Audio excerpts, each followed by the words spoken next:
I mean, as a former prosecutor myself, irrespective of what Hunter says, you've got a clearly prima facie case here.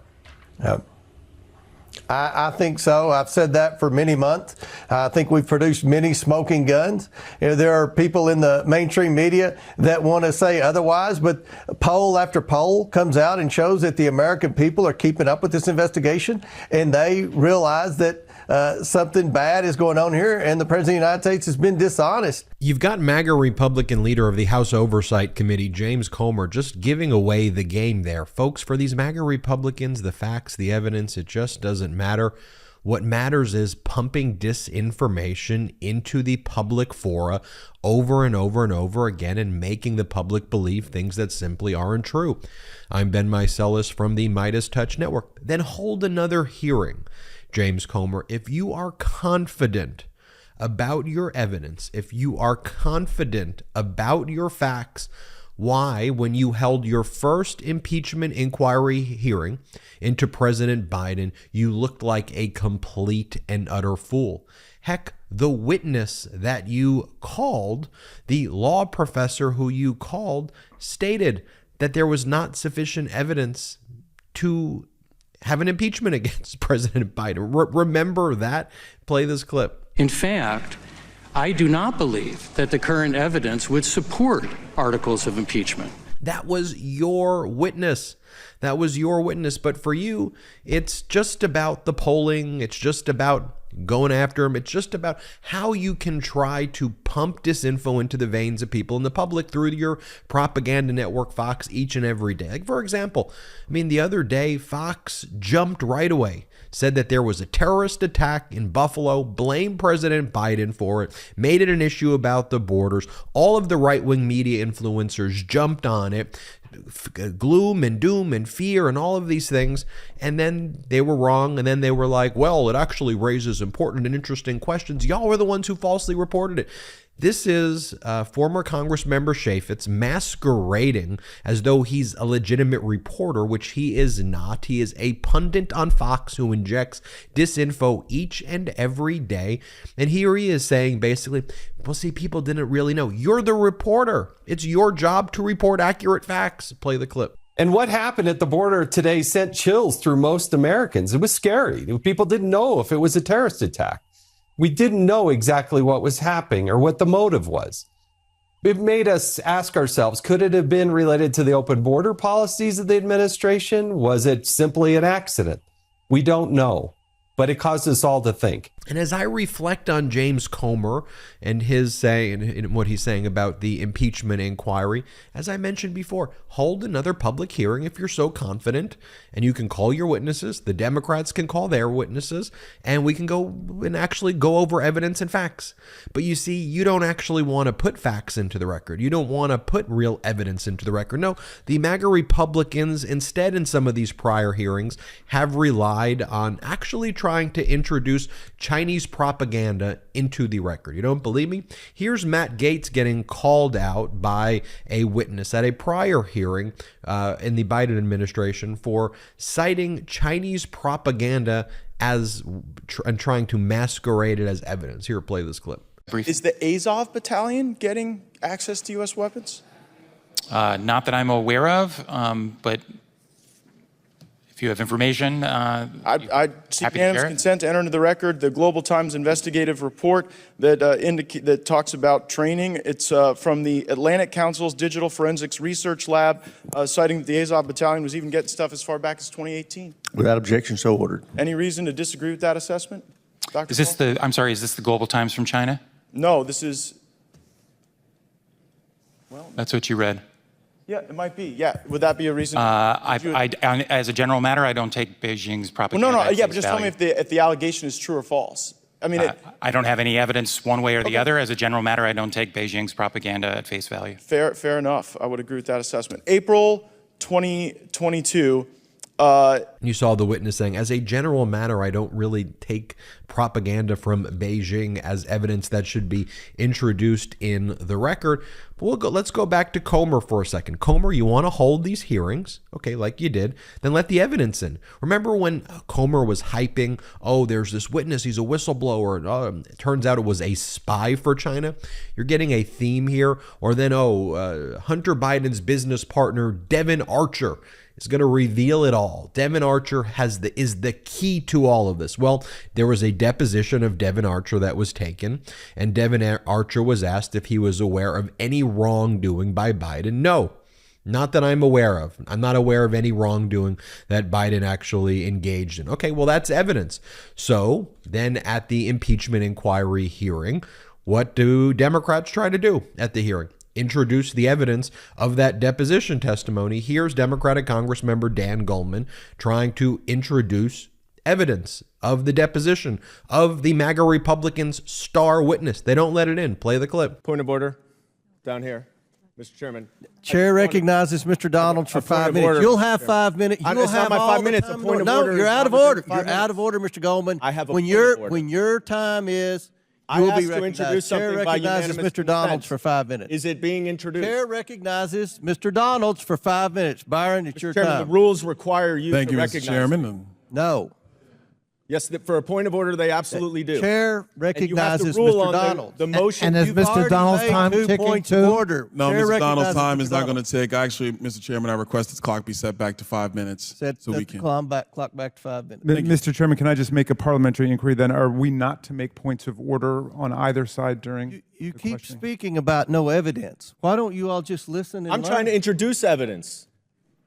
You've already introduced. You've already had your Is it in? share of evidence. Are you Now, admitting Mr. Donalds, 5 minutes. AI might be the most important new computer technology ever. It's storming every industry and literally billions of dollars are being invested. So buckle up. The problem is that AI needs a lot of speed and processing power. So how do you compete without costs spiraling out of control? It's time to upgrade to the next generation of the cloud, Oracle Cloud Infrastructure, or OCI.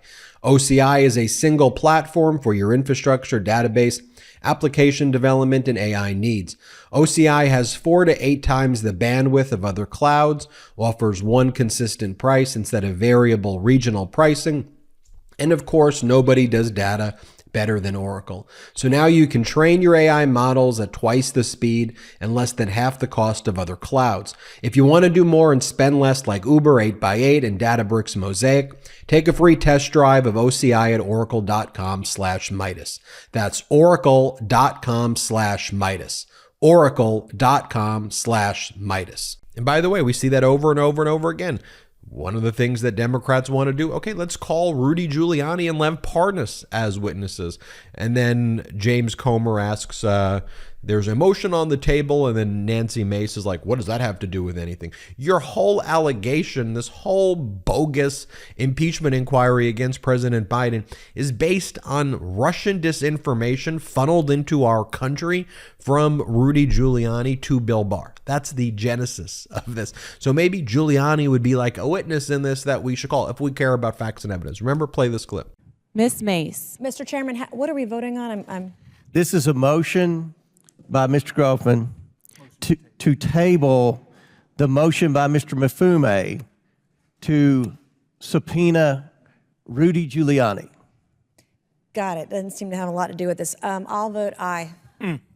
And from the impeachment inquiry hearing, the one that was held, this is Jamie Raskin talking about, okay, well, let's have Giuliani and Lev Parnas. Play the clip. If this dysfunction caucus is going to insist on going forward, we must receive the testimony of Rudy Giuliani and Lev Parnas, the insiders who know the origins of the lie upon which this sham impeachment is based and who work to spread it. We know that Mr. Parnas is ready and willing to testify, and as a former U.S. attorney and mayor, Mr. Giuliani will surely agree to enlighten us on everything. Pursuant to Clause 2K6 of Rule 11, I move that the committee subpoena Rudy Giuliani and Lev Parnas to come and testify in these hearings. And I would like to ask for a vote on that or debate, as you would please, Mr. Chairman. He made a motion to subpoena. Are they going to table it? I didn't hear a motion to table. Motion, yeah. Mr. Chairman. Chair recognizes Mr. Jordan. I move to table the motion. There's a motion to table Mr. Raskin's motion. Is there a second? I'd like to ask for a recorded vote on that, Mr. Chairman. This is on the subpoena of the two key figures, Rudy Giuliani and Lev Parnas. Key figures for what? But in your theory about why President Biden should be impeached, I think this is going to be an informative hearing for you, Mr. Raskins, because we were going to present evidence. What evidence? There's no evidence witnesses. There's no fact just witnesses. Sit back and let the American people see the hearing and let the American people decide. All right. Now look, you've gone over your time. We're going to have a We're going to go by the rules here. Okay. Okay. Motion. And I'm glad you brought the box of bank statements. If we had a box of all the foreign money the Bidens took, it would have reached to the ceiling. Yeah. So let's just have point of parliamentary inquiry. No, listen. Everybody's going to get 5 minutes. I'm going to present the witnesses. Everyone's going to get a chance. 5 minutes. I'll let the ranking member go way over time in his opening statement, but we are going to abide by the 5 minutes. There's a motion to table on the floor. There's a motion on the floor. Roll call. Is a non-debatable motion on the floor. But what it's really about is trying to create a fake moral equivalence between President Biden and Donald Trump, the cult leader for the MAGA Republicans. And here, Jamie Raskin says it succinctly at the impeachment inquiry hearing. Play this clip. It's scandalous to use impeachment to establish a counterfeit moral equivalence between President Biden, an honorable public servant who has never been indicted or convicted of anything in his career of more than 50 years in public life, and Donald Trump, a twice impeached president who's recently been found in court to have sexually abused and defamed a woman and fraudulently inflated the value of his real estate properties while facing 91 criminal charges in 4 separate indictments on everything from conspiring to overthrow an election and defraud the American people to making criminal hush money payoffs to stealing classified government documents and hiding them while obstructing justice. Impeachment is the people's final weapon of constitutional self-defense against a president who behaves like a king and violates the public trust by committing treason, bribery, or other high crimes and misdemeanors equivalent to them. It is reserved for extraordinary public offenses like inciting a violent insurrection against the American government and trying to overthrow our presidential election. That offense in 2021, whose related crimes have resulted in hundreds of criminal convictions and hundreds more being prosecuted, led to Donald Trump's second impeachment in the House on a massive bipartisan vote of 232 to 197 and a similarly lopsided bipartisan vote of 57 to 43 in the Senate. I wonder how many of my esteemed Republican colleagues here who all voted against impeaching Donald Trump, if they were in the House at that point, can reconcile their votes against impeaching Trump for the grave crime of inciting a violent insurrection against the government with their calls supporting impeachment of Joe Biden for allegedly committing a high crime and misdemeanor that has not even been defined yet, much less proven. And folks, there is just a massive, massive amount of Russian propaganda, let's call it what it is, being funneled here. We are seeing globally. It's not just here in the United States, but it's being led here in the United States. I don't even say right wing, a Russian propaganda disinfo campaign to divide people and to allow dictatorial type leaders, authoritarian leaders who are sympathetic to Vladimir Putin's agenda to come into office. That is what we are seeing. We're seeing it happen across the globe right now, and we have to call out these tactics. I'm Ben Meiselas from the MeidasTouch Network. Hit subscribe. We're on our way to 2 million subscribers thanks to your support. Check us out at patreon.com/MeidasTouch. Hey Midas Mighty, love this report? Continue the conversation by following us on Instagram at MeidasTouch to keep up with the most important news of the day. What are you waiting for? Follow us now.